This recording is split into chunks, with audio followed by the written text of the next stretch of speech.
মানুহৰ এইটোক লৈ কোনো গুৰুত্ব নাথাকে আপুনি সুখী হয় নে নহয়, কিন্তু আপুনি সিহঁতক সুখত ৰাখিব পাৰিছে নে নাই এইটো কথা কিন্তু 100% গুৰুত্ব দিয়ে। কাপোৰ আৰু চেহেৰাই সদায় মিছা কথা কয়। মানুহৰ আচল ৰূপ সময়েহে কৈ দিয়ে। মই তোমাক বেয়া পোৱা নাই, বেয়া পাইছো সেই সময়খিনি যিখিনি তোমাৰ হৃদয়ত মোৰ বাবে নাছিলেই। যেতিয়ালৈকে আপুনি আপোনাৰ সমস্যাৰ কাৰণে আনক দুখ দিব, তেতিয়ালৈকে আপুনি আপোনাৰ সমস্যা কেতিয়াও সমাধান কৰিব নোৱাৰিব। আপোনবোৰক সদায় আপোন হোৱাৰ উপলব্ধি দিয়ক, নহলে সময়ে আপোনবোৰক আপোনাৰ অবিহনে জীয়াই থাকিবলৈ শিকাব। যেতিয়াই মানুহে আপোনাৰ সমান হ'ব নোৱাৰিব, তেতিয়াই আপোনাক ঘিণ কৰিবলৈ আৰম্ভ কৰিব। সন্মানো পাব, আশীৰ্বাদো পাব, টকাও পাব। সেৱা কৰক মা দেউতাক, লগতে স্বৰ্গও পাব। আশা কৰা জনেই যেতিয়া হৃদয় ভাঙিব, তেতিয়া গোটেই দুনিয়াখনকে অবিশ্বাসীৰ দৰে লাগিব। আপোনাৰ কামেই হ'ল আপোনাৰ পৰিচয়, কিয়নো এটা নামৰ 1000 মানুহ আছে। মানুহে আপোনাৰ বিষয়ে কি ভাবে, এইটো যদি আপুনি ভাবে, তেতিয়াহলে মানুহে কি ভাবিব? সম্বন্ধ যদি আত্মাৰে হয়, হৃদয় নভৰে।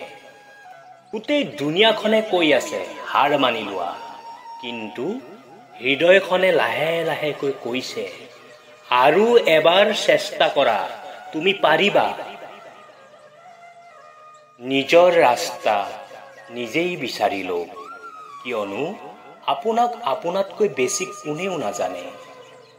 কাৰোবাৰ ভৰিত পৰি সফলতা পাবলৈ নিবিচাৰি নিজৰ ভৰিৰ ওপৰত বিশ্বাস কৰি খোজ দিবলৈ চেষ্টা কৰক।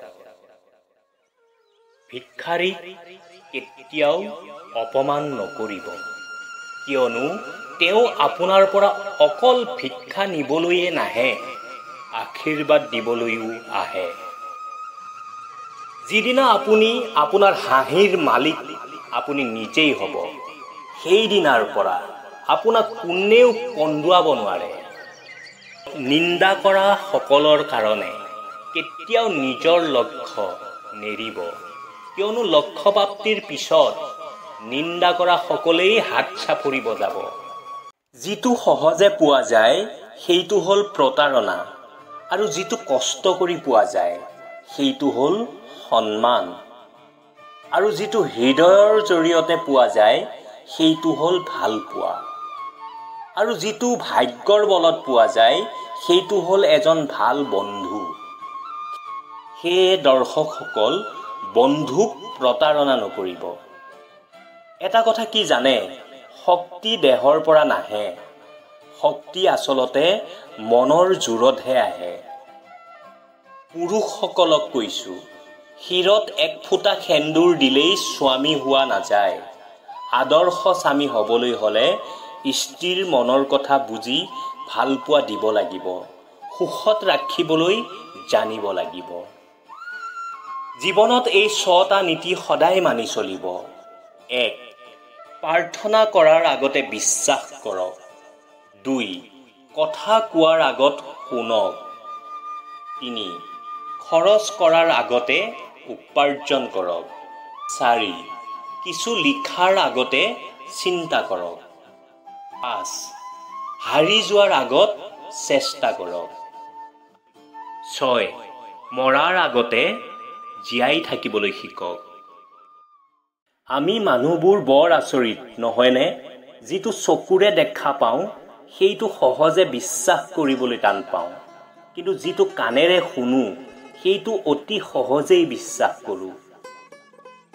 অপেক্ষা কেৱল সেইজনৰহে কৰিব যিজনে আপোনাৰ সময়ৰ মূল্য বুজে।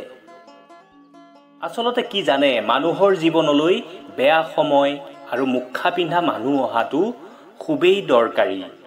কাৰণ এখন কিতাপৰ পৰা যিমান শিকিব পাৰি তাতকৈ বেছি বেয়া সময় আৰু মুখা পিন্ধা মানুহৰ পৰা শিকিব পাৰি।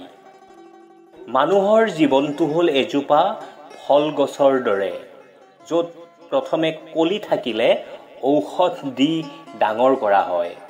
ফল ডাঙৰ হ'লে তাক পাথৰ মাৰি শৰাই খোৱা হয় আৰু শেষত সুস্বাদু ফলকো কিন্তু টেঙা বুলি কোৱা হয়। এয়াই মানুহৰ প্ৰকৃত ৰূপ। গোটেই পৃথিৱীখনৰ লগত যুঁজিব পাৰোঁ, কিন্তু আপোনবোৰৰ লগত নোৱাৰোঁ। কাৰণ আপোনবোৰৰ লগত জিকিব নিবিচাৰোঁ, জীয়াই থাকিব বিচাৰোঁ। ক্ষমা ভুলৰ মলম হ'ব পাৰে, কিন্তু বিশ্বাস ভঙাৰ নহয়। সেই জীৱনত কেতিয়াবা ভুল কৰিলেও কেতিয়াও কাৰো বিশ্বাস নাভাঙিব। এইটো কলিযুগ হয় বন্ধুসকল। মিছাক সঁচা আৰু সঁচাক মিছা কৰিব পৰাটো একেবাৰেই ইয়াত সহজ। যদি কোনোবাই আপোনাৰ পৰা আশা কৰে, সেইটো তেওঁৰ নিঃসহায়তা নহয়, সেইটো হৈছে তেওঁৰ আপোনাৰ সৈতে লগ হোৱাৰ এটা বিশ্বাস। নমস্কাৰ, সকলোকে পুৱাৰ সম্ভাষণ জনাইছোঁ।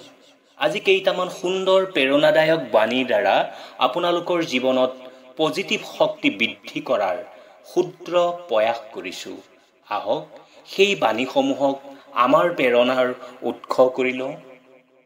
কোনো জাতিয়েই নিচ নহয়, কিন্তু নিচ মানুহ প্ৰত্যেক জাতিতে আছে। সেয়ে কোনো জাতিক নাহাঁহিব। খাদ্যক আপুনি ঔষধ হিচাপে ব্যৱহাৰ কৰক, নহ'লে আপুনি ঔষধক খাদ্য হিচাপে ব্যৱহাৰ কৰিব লাগিব। জীৱনত কষ্ট পাবলৈ সদায় সাজু থাকিব। কিয় জানে, সফলতাৰ আনন্দ উপভোগ কৰিবলৈ কষ্টৰ দৰকাৰ।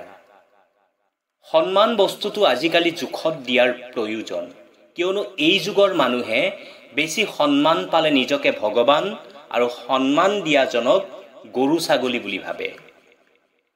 এই 5টা অভ্যাস আপোনাৰ জীৱনৰ পৰা আঁতৰাই পেলাওক। 1. আনৰ দয়া কামনা কৰা। 2. পৰিৱৰ্তনক ভয় কৰা। 3. অতীতক লৈ পৰি থকা। 4. নিজকে সৰু বুলি ভবা। 5. অতিৰিক্ত চিন্তা কৰা।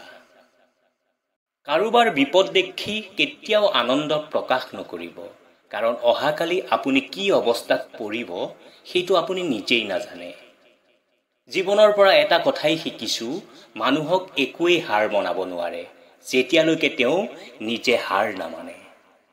প্ৰথম প্ৰেমত 97% মানুহৰে গোটেই জীৱনৰ কাৰণে এটা আফচোচ থাকি যায়। সেইটো হ'ল, যাক সকলোখিনি দি ভাল পাইছিলোঁ, আজি তাকেই নাপালোঁ। মানুহৰ সকলোতকৈ ডাঙৰ এনাজৰীডাল হ'ল মায়া। এই পৃথিৱীত খুব কম মানুহেই আছে যিসকলে মায়া অতিক্ৰম কৰিব পাৰে, আৰু যিসকলে নোৱাৰে সিহঁতৰ কষ্টৰ সীমা নাথাকে। মন বেয়া সময়ত সান্তনা দিয়া মানুহবোৰেই যেতিয়া মন বেয়াৰ কাৰণ হৈ পৰে, তেতিয়া কষ্টটো অলপ বেছি হয়। ভৰি নিভিজাকৈ হয়তো সাগৰ পাৰ হ'ব পৰা যায়, কিন্তু চকু নিভিজাকৈ জীৱন পাৰ কৰিব পৰা নাযায়। এই পৃথিৱীৰ নিয়ম বহুত অদ্ভুত। তুমি যাক সকলোতকৈ বেছি ভাল পাবা, সেই তোমাৰ দুখৰ কাৰণ হৈ ৰ'ব। বেছি হাঁহি ধেমালিত থকা মানুহবোৰেই ৰাতিৰ আন্ধাৰত অসহায়ৰ নিচিনা কান্দে। প্ৰেমত আনন্দ থাকে কিছু সময়, কিন্তু বেদনা থাকে গোটেই জীৱন। তাকেই বেছি মনত পৰে যিয়ে গোটেই দিনটোত এবাৰো মোৰ খবৰ নলয়। জীৱনত সুখী থাকিবলৈ এই 7টা উপায় মানি চলক। 1. মায়া ত্যাগ কৰক। 2. অতিৰিক্ত আশা কৰা এৰি দিয়ক। 3. টকা উপাৰ্জন কৰক। 4. নিজক সময় দিয়ক। 5. চিন্তা কৰা বাদ দি হাঁহি ধেমালিত থাকক। 6. মিছা ভাল পোৱাৰ পাছে পাছে নদৌৰিব। 7. যিয়েই নহওক কিয় নিজকে কওক একো হোৱা নাই, চব ঠিক হৈ যাব। অপেক্ষা তাৰ কাৰণেই কৰা উচিত যিয়ে অপেক্ষাৰ মৰ্ম বুজে, তাৰ কাৰণে নহয় যিয়ে যুক্তিৰ বাহানাৰ অজুহাত বিচাৰে। কেতিয়াও কাকো কথা কোৱাৰ কাৰণে বাৰে বাৰে অনুৰোধ কৰাৰ দৰকাৰ নাই, কাৰণ যাৰ কাষত তোমাৰ সঁচা মূল্য থাকিব সি হাজাৰ ব্যস্ততাৰ মাজতো সময় দিব। বিশ্বাস যেতিয়া ভাঙি যায় তেতিয়া হাজাৰটা সঁচা কথাও মূল্যহীন হৈ পৰে।